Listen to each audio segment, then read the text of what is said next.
ایک دن فنا ہو جانے والی ہے، آخرت ہمیشہ کا گھر ہے تو کبھی فنا نہیں،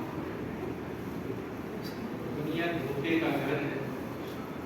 ہم سب کو معلوم ہے کہ چند دن کی زندگی ہے، یہ زندگی ایک دن ختم ہو جانے والی ہے، اور آخرت کی زندگی ابد الآباد والی زندگی ہے، ہمیشہ ہمیشہ والی زندگی ہے جو کبھی فنا نہیں ہوگی۔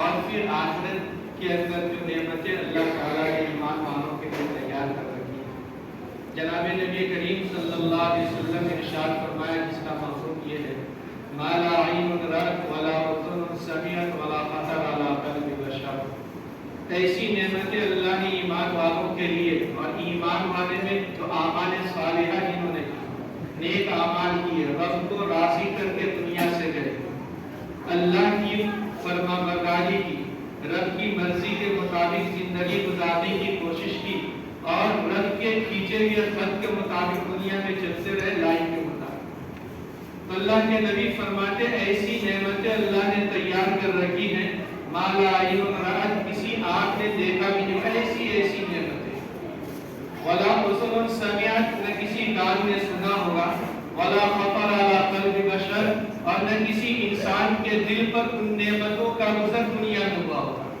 چونکہ آخرت کی زندگی ایسی زندگی ہے کہ دنیا میں رہ کر اس زندگی کا ہم تصور بھی نہیں کر سکتے، اس زندگی کو سمجھ ہی نہیں سکتے۔ ابھی واٹس ایپ پر جو ہے ایک میسج آیا تھا، دیکھا کہ جو ہے زمین سے لے کر سورج تک کا فاصلہ کتنا ہے۔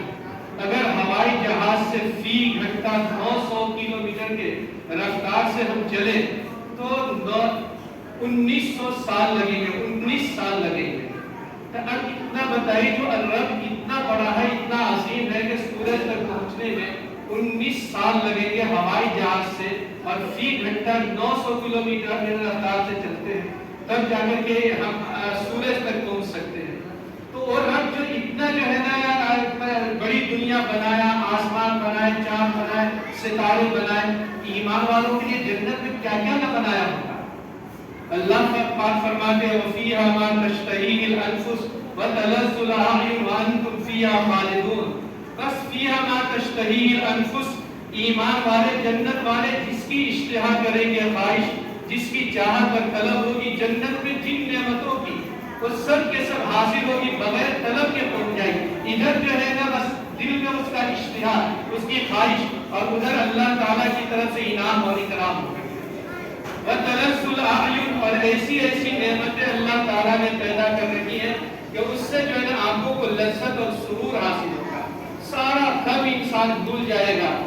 حدیث جو ہے نا اللہ کے نبی کا جو ہے نا فرمان ہے جس کا مفہوم یہ ہے، اللہ تعالیٰ نے ایمان والوں کے لیے جہاں جنت میں بہت ساری نعمتیں پیدا فرمائی ہیں، بہت ساری نعمتیں پیدا کی ہیں، ان میں ایک جو ہے نا حور کی بھی کیا ہے ایک بڑی نعمت ہے۔ اللہ پاک کے نبی فرماتے جس کا مفہوم یہ ہے کہ لَوِ اطَّلَعَتْ إِحْدَاهُنَّ عَلَى الدُّنْيَا لَمَالَتْ مَا بَيْنَ الْأَرْضِ وَالسَّمَاءِ رِيحًا وَعِطْرًا وَلَطَمَسَ ضَوْءَ الشَّمْسِ مَا تَطْمِسُ الشَّمْسُ مَا فِي النُّجُومِ مِنْ ضِيَاءٍ۔ کہ اللہ تعالیٰ کے نبی فرماتے ہیں اگر حور جنت میں جھانک کر کے دیکھ لے سکتا، اگر حور جنت میں لَوِ اطَّلَعَتْ إِحْدَاهُنَّ عَلَى الدُّنْيَا لَمَالَتْ مَا بَيْنَ الْأَرْضِ وَالسَّمَاءِ رِيحًا وَعِطْرًا، تو زمین اور آسمان کے درمیان کی جو بھی خلا ہے اور جو بھی فضا ہے سب خوشبو سے بھر جائے گی، اور یہ چاند کی روشنی ہمیں جو دکھائی دے رہی ہے، سورج کی روشنی، یہ سورج کی روشنی اس کے سامنے پھیکی پڑ جائے اس کے حسن اور خوبی کے سامنے۔ تو اللہ تعالیٰ نے ہم ایمان والوں کے لیے ایسی نعمت دی، لیکن ایمان والوں میں وہی ایمان والے جنہوں نے اپنی زندگی کو اللہ کے احکامات کے مطابق گزارا ہوگا، رب کی مرضیات کے مطابق عمل صالح کیا ہوگا، اللہ کو راضی کیا ہوگا۔ منمانی زندگی یہ نہیں، منمانی زندگی جنہوں نے گزاری ہوگی، بس جدھر جو ہے نا من کیا اور جدھر نفس کا تقاضا ہوگا، خواہشات نے جدھر کھینچا ادھر کھینچتے چلے گئے اور رب کو راضی نہیں کیا، تو پھر وہی جو ہے نا پھر دوسرا رخ ہے، وہ جنت اور جہنم والا رخ ہے، جہاں طرح طرح کے عذابات ہیں، قسم کے عذابات ہیں۔ تو ہمیں کوشش اس بات کی کرنی ہے، مولانا کی زندگی ہمارے سامنے بالکل زندہ مثال ہے۔ حضرت مولانا کا جو مکان تھا وہاں چھاپی کے اندر میں بھی وہیں پڑھا تھا، حضرت مولانا کے مکان کے اوپر میں رہا کرتا تھا، میرے مکان چٹان کے نیچے حضرت مولانا کا مکان تھا. میں دیکھتا تھا 3 بجے پابندی سے اٹھ جایا کرتے تھے, 3 بجے رات کو پابندی سے اٹھ جایا کرتے تھے اور وضو کرتے تھے. پھر سارے معاملات, تہجد پڑھنا, قرآن پڑھنا اور دیگر جو معاملات, وظائف, اذکار وغیرہ سب پوری کر, یہ پڑھانے کے ساتھ ساتھ میں ہوتا تھا. اور اللہ تعالیٰ نے حافظہ بھی اتنا مضبوط کیا تھا حضرت مولانا کا, قابل رشک. ایک مرتبہ اسی بیماری کے حالت میں جب ان کو لقوہ لگ گیا اور یہ فالج کا اثر ہو گیا, حضرت مولانا کی خدمت میں پہنچا. مولانا سے میں نے کہا کہ حضرت مولانا کا دماغ کام کر رہا ہے, یعنی اس کو مجھے اندازہ لگانا تھا. میں نے کہا حضرت یہ بتائیے کہ جو احادیث میں ظہر کی نماز کے سلسلے میں جو ائمہ کا اختلاف ہے, ذرا اختلاف بیان کیجیے. حضرت نے بالتفصیل سارے ائمہ کے اختلافات کو بیان کیا, اور پھر یہی نہیں, پھر سارے جو ہے نا دلائل بھی نقل کیے حضرت نے, یہ اس کے یہ دلائل, اس کے یہ دلائل, اس کے یہ دلائل, اور پھر بتایا کہ دیکھو جو ہے نا اس میں یہ ہے حق اور ثواب یہ ہے کہ جو ہے نا اس میں امام اعظم ابو حنیفہ رحمۃ اللہ علیہ کا مذہب تو کمزور پڑتا ہے, اسی لیے بہت سارے احناف نے جو ہے نا امام شافعی کے مسلک کی طرف بھی رجوع کر لیا. یہ ساری کتنا دماغ مستحضر تھا. حالانکہ دوسری باتیں حضرت کو یاد نہیں رہتی تھی. ایک مرتبہ اسی طرف پہنچا تو ہدایت کی ایک صفحہ عبارت انہوں نے مجھے سکھائی. ہدایت بہت اہم کتاب ہے, جو ہے فقہ کی کتاب ہے, مسئلے مسائل کی کتاب ہے. تو حضرت نے جو ہے یہ برکات اور سب سے بڑی چیز تقویٰ, تقویٰ والی زندگی ان کے اندر تھی. اور جو سچ تقویٰ اختیار کرتا ہے, اللہ تعالیٰ اس کے اوپر علم کے دروازے کھول دیتے ہیں. بڑے متقی, بڑے پرہیزگار انسان, اور استغنا والی زندگی, کسی سے کوئی تعلق نہیں اور نہ کسی سے کوئی اشتہا, نہ خواہش, نہ کسی پر نظر. حضرت نے جو ہے نا ایسی پاک صاف زندگی گزاری ہے. اور وہاں طلبہ بھی حضرت کی بڑی عزت, بڑی قدر کیا کرتے تھے.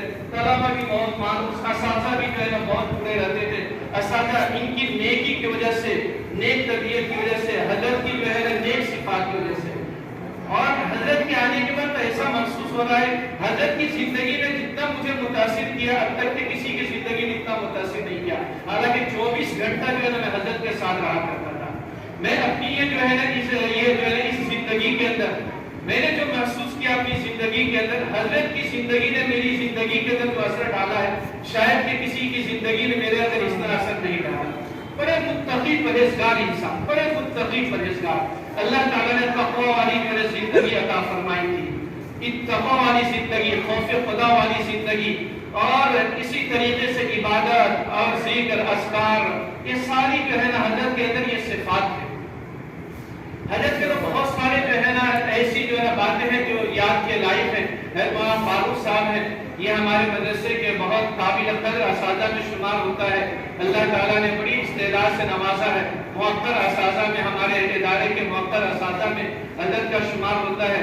حضرت کے بیان سے بھی ہم مستفید ہوں گے. ہم نہیں چاہتے کہ اپنی بات زیادہ طویل کرے, حضرت کو جو ہے